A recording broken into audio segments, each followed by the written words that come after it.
Hai semua, perkenalkan namaku Ginta Novia Mentari.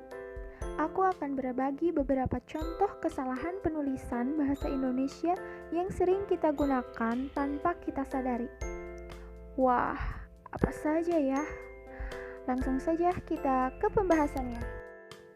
Nah, teman-teman, dalam penulisan bahasa Indonesia, yang benar itu sosmed atau medsos.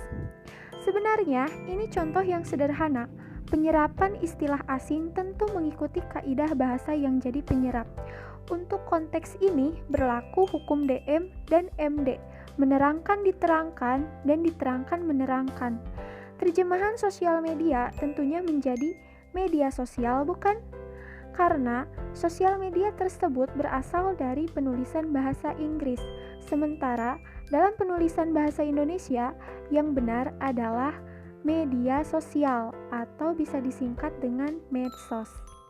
Oke, kalau ini yang benar aktivitas atau aktivitas.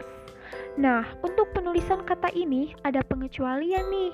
Mungkin kalian sudah mengecek di Kamus KBBI bahwa hanya menemukan kata dasar aktif yang berakhir huruf F. Jadi kalian menulisnya dengan tulisan aktivitas deh. Tapi yang benar sebetulnya adalah aktivitas loh yang pakai huruf P. Kenapa ya? Kita perlu ingat bahwa kosakata ini merupakan serapan dari bahasa asing. Di bahasa Indonesia, kata asing diserap baik dalam bentuk kata dasar maupun kata berimbuhan. Sesuai kaidah, imbuhan asing yang berakhiran iti akan diserap bersama kata dasarnya. Maka dari itu, kata asing aktif tetap diserap menjadi aktif. Sedangkan untuk activity diserap menjadi aktivitas. Jadi, penulisan yang benar dalam bahasa Indonesia itu adalah pernyataan dua, yaitu aktivitas. Silakan atau silahkan. Kalian sering gak sih melihat kalimat sapaan seperti silahkan masuk? Berhubung sering melihat tulisan seperti ini, kita pun jadi berasumsi bahwa tulisan yang tepat adalah silahkan.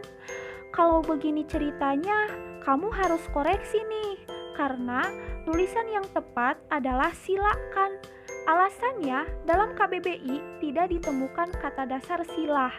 Yang ada adalah kata sila, yang berarti sudilah kiranya, perintah halus, dasar, adat, moral, dan lainnya. Jadi, penulisan kata yang benar itu adalah silakan. Di mana atau di mana? Wah, aku sering melihat bahwa penulisan kata di mana itu disatukan. Padahal yang benar itu dipisahkan loh, karena di mana merujuk pada tempat dan di-nya itu sebagai kata depan.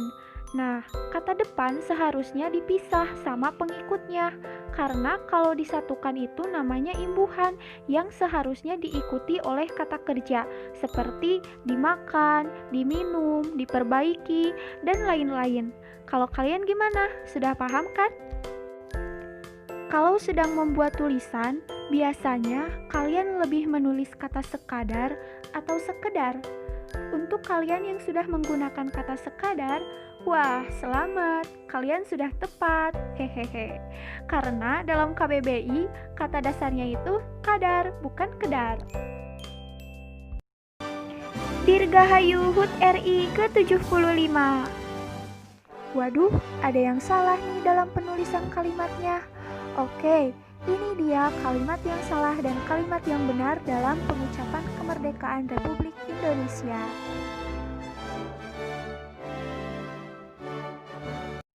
Dan sekarang masuk ke pembahasan apa sih perbedaan kami dan kita? Apakah kalian tahu? Kami dan kita terkadang dianggap sama meskipun artinya berbeda. Namun, aku kerap menemukan penggunaan kita dalam sebuah kalimat tetapi maksud penuturnya adalah kami.